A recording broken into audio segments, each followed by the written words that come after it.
love the Contender Series, dude. I love the Contender Series. Contender Series is peak MMA.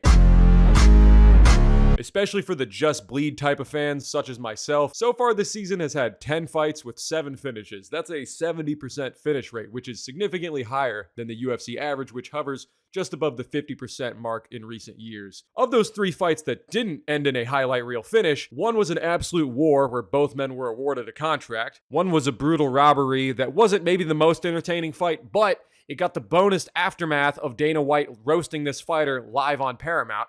And the other one, realistically, should have been a submission finish in round number 3, but this crazy John Kuhneman said, nah, I'm not gonna tap. Tapping's gay. How you can tap? Go sleep.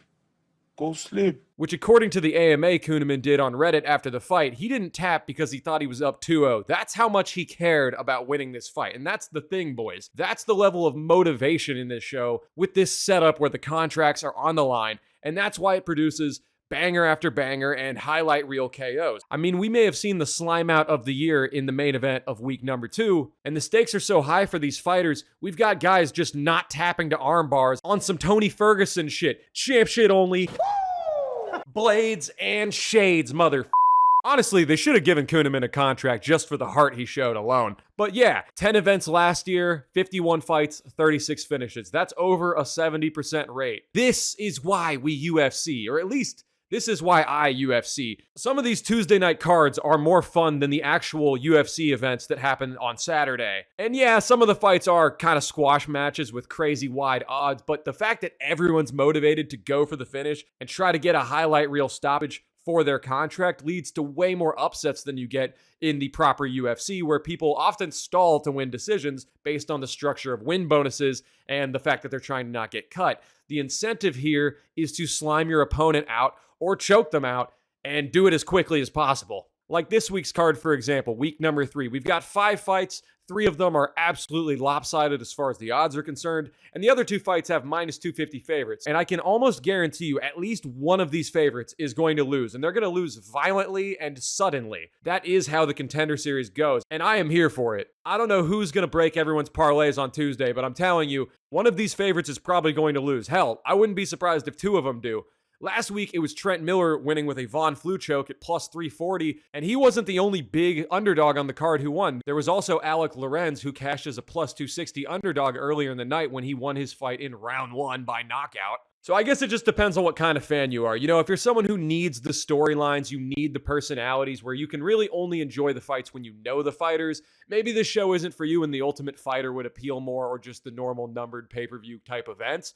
But for me, I love Dana White Contender Series, and I think it's way better than The Ultimate Fighter. It's no frills, just straight belt-to-ass MMA violence in 4-ounce gloves in the UFC Apex. Hell, they don't even do walkouts at the Contender Series, and I know because I went to week 1 in person, and let me tell you, the in-person experience is sick, and I've been to numbered pay-per-views, I've been to one championship events, I've been to Japanese MMA shows, I've been to more regional Muay Thai shows than I can count, and you already know, we love Muay Thai on this channel, and I certainly had to pay for my ticket, which was actually pretty affordable compared to a normal UFC ticket. So this isn't a sponsored video or a sponsored take. I'm not on the UFC payroll. Trust me, I shit on this company all the time.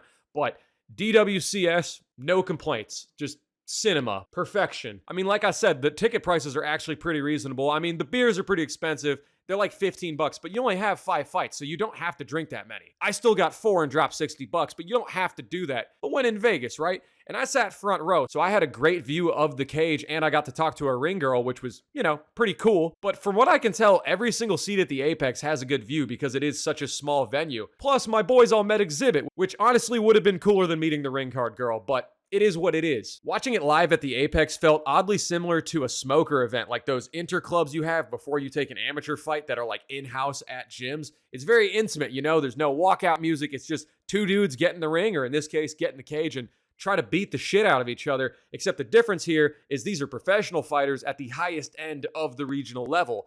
And there's loads of famous people in attendance. The week I went to, week 1, had my boy Bilal Hassan, the CFFC champion with multiple title defenses that easily could have just made his debut in the UFC proper with no DWCS or Ultimate Fighter appearance. It also had a former NFL player in Anthony Wint, who has already gone on to win his UFC debut not even 2 weeks later, and it had an LFA champion. And the more I think about it, if you're someone who needs personalities to enjoy the sport, that's fine. All the more reason you should watch this show. You should just watch regional MMA, and then you'll be able to enjoy Contender Series even more, which in turn is going to make your UFC experience even better, and is going to help you bet on UFC, so everything's going to be even better. It sounds even better! Seriously, watching the Contender Series is like the perfect reconnaissance for sports betting for the prelims. Like, this is the perfect strat for gambling on the prelims. And I know reconnaissance. I know recon. You get it? Because my name's Recon. Haha! So yeah, in summary, I've been loving the Contender Series so far this year, and I'm going to continue to watch it.